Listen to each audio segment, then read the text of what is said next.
दोस्तों 2026 में दुनिया को उस वक्त हैरानकुन खबर सुनने को मिली जब जनूबी अमेरिका के मुल्क वेनेजुएला के सदर निकोलस मदुरो को अचानक गिरफ्तार कर लिया गया। ये गिरफ्तारी आम सियासी वाकया नहीं था, बल्कि एक ऐसा आलमी तनाज़े था जिसने पूरी दुनिया की सियासत को हिला कर रख दिया। तो आखिर ऐसा क्या हुआ? वेनेजुएला के सदर को क्यों गिरफ्तार किया गया और इसके पीछे असल कहानी क्या है? आइए जानते हैं। वेनेजुएला का बुहरान। वेनेजुएला जनूबी अमेरिका का एक ऐसा मुल्क जिसके पास दुनिया के सबसे ज्यादा तेल के ज़खायर मौजूद हैं। लेकिन हैरत की बात यह है कि इतनी दौलत के बावजूद वेनेजुएला कई सालों से शदीद माशी बुहरान का शिकार रहा। महंगाई आसमान को छूने लगी, लोगों के पास खाने को रोटी तक न रही और लाखों लोग मुल्क छोड़ने पर मजबूर हो गए। इसी दौरान निकोलस मदुरो की हुकूमत पर इल्जाम लगने लगे कि इंतखाबात में धांधली हुई, अपोजिशन को दबाया गया और अवामी आवाज को खामोश किया गया।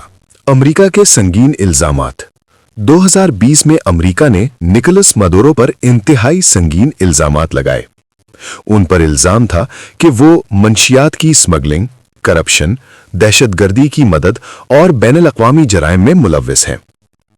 अमेरिका के मुताबिक मदुरो ने मंशियात के ग्रोहों के साथ मिलकर कई सालों तक कोकेन स्मगलिंग का नेटवर्क चलाया।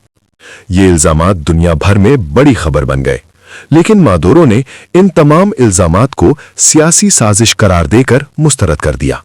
2026 की हैरानकुन गिरफ्तारी। 2026 में सूरत हाल अचानक बदल गई। रिपोर्ट्स के मुताबिक अमेरिकी फोर्सेस ने एक खुफिया ऑपरेशन में निकोलस मदुरो को गिरफ्तार कर लिया और उन्हें वेनेजुएला से बाहर ले जाकर अमेरिका मुंतकिल कर दिया गया, जहां उन पर मुकदमा चलाया गया।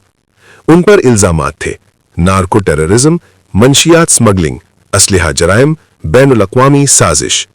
मदुरो ने अदालत में तमाम इल्जामात से इनकार किया और कहा कि ये सब सियासी इंतकाम है। दुनिया का रद्द-ए-अमल। ये गिरफ्तारी दुनिया भर में तनाज़ा बन गई। कुछ मुमालिक ने कहा ये आलमी कानून की खिलाफ वर्जी है, जबकि कुछ मुमालिक ने कहा ये इंसाफ की जीत है। रूस और चीन ने इस कार्रवाई की मुखालिफत की, जबकि मगरबी मुमालिक ने इस पर खामोशी इख्तियार की। वेनेजुएला में भी एहतजाज शुरू हो गए और सियासी बहरान मजीद बढ़ गया। वेनेजुएला में इख्तिदार की तब्दीली। मदुरो की गिरफ्तारी के बाद वेनेजुएला में नई उबूरी हुकूमत कायम हुई। नई क़यादत ने मईशत को बेहतर बनाने का ऐलान किया और नए इंतखाबात की बात की, लेकिन सियासी अदम इस्तेहकाम अब भी जारी है। नतीजा। निकोलस मदुरो की गिरफ्तारी सिर्फ एक सदर की गिरफ्तारी नहीं थी, बल्कि ये आलमी सियासत, ताकत की जंग और वसाइल की लड़ाई का हिस्सा थी। वेनेजुएला की कहानी अभी खत्म नहीं हुई, बल्कि असल कहानी अभी शुरू हुई है। तो दोस्तों, आप क्या समझते हैं? क्या ये इंसाफ था या सियासी साजिश? कमेंट में अपनी राय जरूर दें और ऐसी मजीद दिलचस्प डॉक्यूमेंट्रीज के लिए चैनल को सब्सक्राइब करें।